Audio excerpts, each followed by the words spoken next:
In this morning's Breakfast Bible Bites, we will cover spiritual gifts. Part 20, the danger of allowing your gift to become a source of pride and sin. Paul asked this question to the church in Corinth. Don't you have houses to eat in, or do you look down on the church of God and embarrass those who have nothing? What should I say to you? Should I praise you? Many of the believers in Corinth had come to a place where a person's spiritual gift dominated the conversation and competed for status and superiority in the service of their Lord. But most apparent in their application was a lack of love among pride-filled parishioners. This becomes adamantly clear as Paul confronts their self-absorbed, selfish lack of love demonstrated in the Sacred Communion Memorial. We read in 1 Corinthians 11:27 through 28, Therefore, whoever eats the bread or drinks the cup of the Lord in an unworthy way will be guilty of sin against the body and the blood of the Lord. So a man should examine himself. In this way, he should eat the bread and drink from the cup. And then Paul concludes this dissertation in verse 33 through 34. Therefore, my brothers, when you come together to eat, wait for one another. If anyone is hungry, he should eat at home so that when you gather together you will not come under judgment. However, communion wasn't the only place where the church was out of order, and apparently human nature was competing in the gift of tongues speciously as a show of who was more connected to God through their verbal exclamations. This exercise ascended to the point that God's Spirit, through Paul, chastised them in an attempt to redirect their focus back to the real provider of the gifts that they possessed, and to the gospel that their assembly postulated as their own. Paul writes in light of his own giftedness and points to the necessity of love to accompany the message of the gospel if his gifts were to be of any benefit to others or even to himself.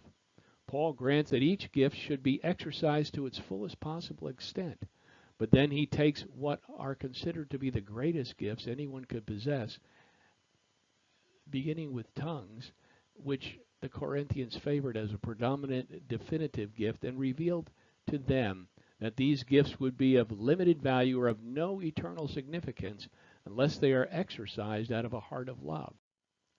Let's examine 1 Corinthians 13, 1 through 10 again, this time in context. He writes, If I speak in human or angelic languages but do not have love, I am a sounding gong or a clanging cymbal. If I have the gift of prophecy and understand all mysteries and all knowledge, and if I have all faith so that I can move mountains but do not have love, I am nothing.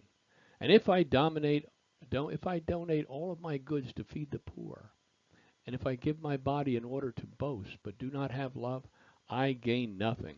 Love is patient. Love is kind. Love does not envy. Love is not boastful, is not conceited, does not act improperly, is not selfish, is not provoked, and does not keep a record of wrongs.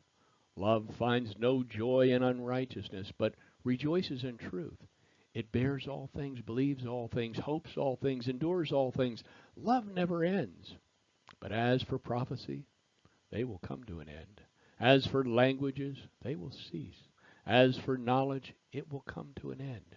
For we know in part and we prophesy in part, but when the perfect comes, the partial will come to an end.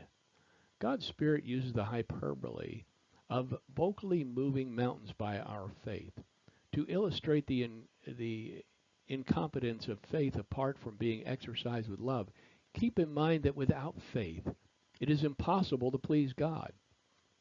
Hebrews 11:6 reads this way, faithlessness is without confidence in God, in his promises, in his dependability, in his truth, in his wisdom. That's faithlessness. Faith coupled with love yields eternal rewards and is an essential prerequisite to our salvation, as we have already discussed in this series. Uncoupled from godly love, faith would mean absolutely nothing.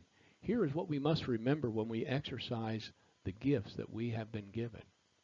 Every gift should be exercised to its maximum level of performance, and it is of greatly diminished value if the gift is exercised without love. In tomorrow's Breakfast Bible Bites, we'll seek to biblically answer the question, have some spiritual gifts ceased to exist?